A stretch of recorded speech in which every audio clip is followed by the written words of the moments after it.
মহাকাশে একটি গ্রহাণুর সন্ধান পাওয়া গেছে, যেটি দেখতে অনেকটা ধূমকেতুর মতো। গ্রহাণুটিতে ধুলো বা গ্যাসের লেজ দেখে চমকে গেছেন জ্যোতির্বিদেরা।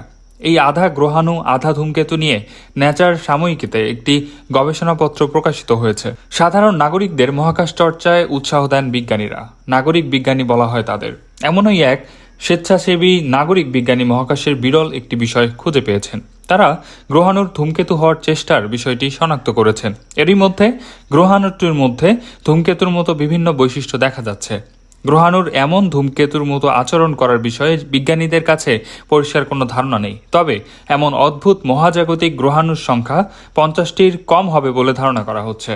গবেষণাপত্রে বিজ্ঞানীরা লিখেছেন, তারা কোয়াসি হিল্ডা 2009, ডিকিউ 118 গ্রহাণুর কার্যকলাপ পরীক্ষার মাধ্যমে দুটি গুরুত্বপূর্ণ বিষয়ের খোঁজ পেয়েছেন। ধূমকেতু সদৃশ ক্রিয়াকলাপ দেখা যায় এমন একটি সক্রিয় গ্রহাণু নতুন তথ্য তৈরির সুযোগ করে দিচ্ছে। সৌরজগতে পানি ও অন্যান্য উদ্বায়ী পদার্থের অবস্থা জানতে এগুলো সম্পর্কে জানা জরুরি।